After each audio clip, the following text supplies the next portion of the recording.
Abubakar Shekau, l'ennemi public numéro 1 du Nigeria et chef du groupe Boko Haram, est bel et bien mort. La nouvelle a été annoncée par le porte-parole national de l'armée nigériane. L'opposition burkinabé s'oppose à tout référendum constitutionnel pouvant permettre au président Compaoré de briguer un nouveau mandat.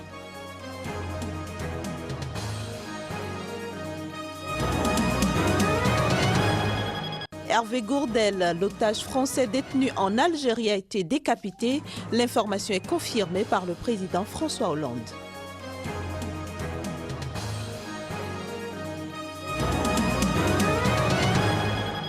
Voilà pour le sommaire de cette édition. Madame, Monsieur, bonsoir et bienvenue dans ce journal.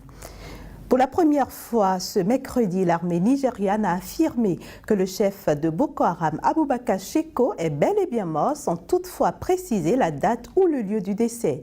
La déclaration a été faite précisément par le porte-parole national de l'armée, le général Chris Olukolade. Il faut souligner que la mort de Shekau avait déjà été annoncée par 2 fois depuis 2009 par des sources sécuritaires, mais jamais officiellement par l'armée. Le groupe islamiste Boko Haram mène depuis 2009 une sanglante insurrection armée dans le nord-est du Nigeria. Il a aussi commis de nombreux attentats dans les grandes villes du pays, notamment la capitale administrative Abuja. Direction maintenant le Bénin où la polémique enfle actuellement au sujet des scrutins électoraux.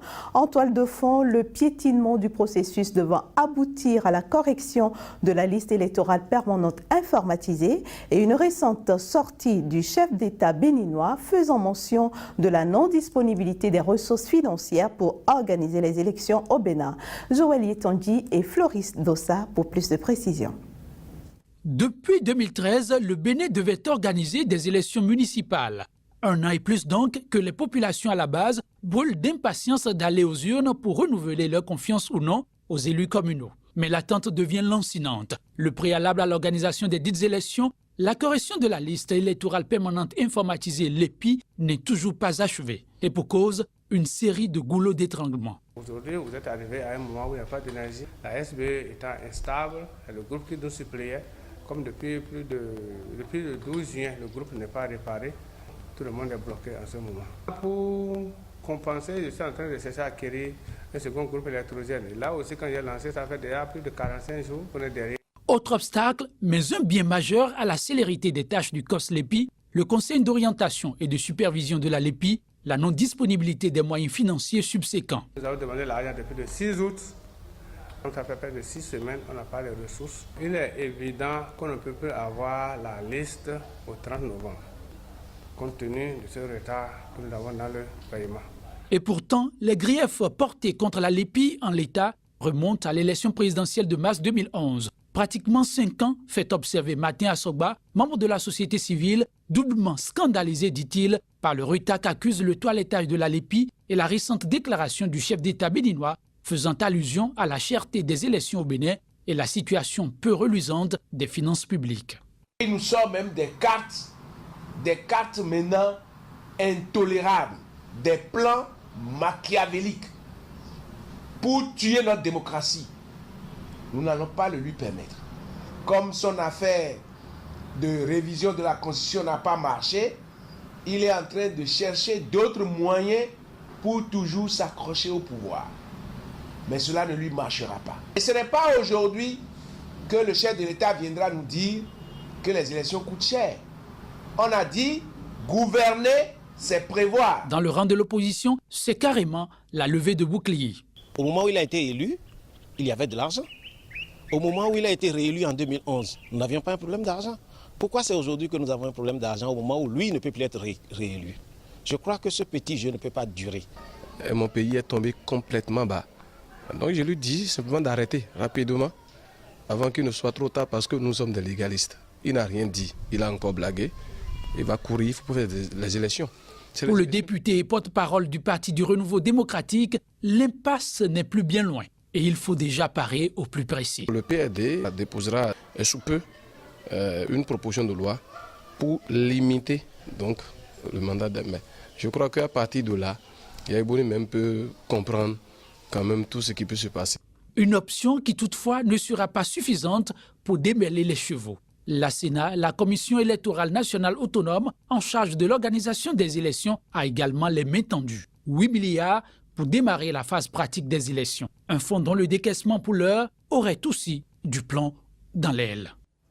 Rendons-nous à présent au Burkina Faso. Le président Blaise Compaoré a initié mardi une rencontre avec les partis de l'opposition et ceux de la majorité. Cette rencontre, qui a eu lieu au palais présidentiel burkinabé, vise notamment à entamer avec les forces politiques du pays des discussions sur un référendum constitutionnel, lequel devrait permettre au président Compaoré d'être candidat à l'élection présidentielle de 2015. Depuis quelques mois, pouvoir et opposition s'affrontent au Burkina Faso au sujet d'un possible référendum dont le but serait de modifier l'article 37 de la Constitution du pays qui limite à 2 le nombre des mandats présidentiels et qui empêche du coup le président Blaise Compaoré à la tête du pays depuis 1987 d'être candidat à la présidentielle de novembre 2015. À l'issue de la rencontre initiée ce mardi par le président Compaoré, la position de l'opposition est restée la même. Nous sommes fermement opposés à toute révision de la Constitution qui ferait sauter le verrou de la limitation du mandat, et nous sommes fermement toujours opposés à la mise en place d'un Sénat. Arrivé au pouvoir il y a 27 ans par un coup d'État, le président Compaoré, qui termine son 2e quinquennat après avoir effectué 2 septennats, avait évoqué en décembre 2013 l'idée d'une telle consultation populaire, une initiative pour laquelle la majorité présidentielle appelle au dialogue national. Les formations de la majorité se sont toujours montrées prêtes, engagées et déterminées à soutenir toute proposition, toute initiative, tout cadre qui viendrait donc pour renforcer la stabilité au Burkina, renforcer le dialogue au Burkina, renforcer la paix au Burkina. L'opposition ne refuse pas de rencontrer la majorité pour un échange. D'autant plus que s'il y a des questions que l'on peut résoudre pour que notre pays aille de l'avant, ce serait une bonne occasion. À la fin du mois d'août dernier, des dizaines de milliers de personnes avaient encore manifesté à Ouagadougou, dans la capitale, contre une telle initiative. Mais du côté de la majorité, les députés appellent le président Compaoré à convoquer ce référendum. L'opposition, pour sa part, accuse le parti au pouvoir de vouloir tripatouiller la loi fondamentale. L'otage français Hervé Gourdel a été assassiné lâchement et cruellement. Ainsi s'exprimait le président François Hollande depuis New York, où il assistait à la 69e Assemblée générale des Nations Unies. Dans une vidéo postée ce mercredi, un groupe terroriste lié à l'organisation État islamique a annoncé avoir décapité Hervé Gourdel, enlevé dimanche en Algérie. Ceci en représailles à l'engagement de Paris aux côtés de Washington dans le cadre des frappes initiées contre les djihadistes en Irak. Dans une première vidéo diffusée lundi, ce groupe dénommé les soldats du califat avait revendiqué l'enlèvement du Français, un guide de haute montagne de 55 ans qu'il menaçait de tuer si la France ne renonçait pas sous 24 heures à ses frappes aériennes en Irak. La vidéo de ce mercredi, intitulée « Message de sang pour le gouvernement français », débute par des images du président François Hollande prises au cours de la conférence de presse durant laquelle le président français annonçait les frappes françaises contre les djihadistes en Irak. Une consternation dans le monde politique après la décapitation de l'otage français. François Fillon a rassuré le Premier ministre Manuel Valls que l'UMP pour l'unité nationale face au terrorisme soutenait l'intervention française en Irak. C'était lors d'un débat sans vote à l'Assemblée nationale sur le sujet. Voici un extrait de son intervention. J'ai écouté les témoignages. À 5 heures d'avion de Paris, on tue, on viole, on torture. Lorsque l'essentiel est en jeu, c'est-à-dire la liberté et la démocratie, lorsque la sécurité des Français est directement menacée, l'opposition ne se dérobe pas. Aujourd'hui, Monsieur le Premier ministre, il n'y a pas de droite, il n'y a pas de centre, il n'y a pas de gauche, il y a la République. Face au terrorisme, le groupe UMP ne tergiverse pas. Il est pour l'action et il est pour l'unité nationale. Le sommet de l'ONU sur le climat a eu lieu mardi à New York. Les dirigeants mondiaux sommés de prendre leurs responsabilités face au changement climatique se sont engagés à redoubler d'efforts pour limiter le réchauffement inquiétant de la planète. Retour sur les grands axes du sommet.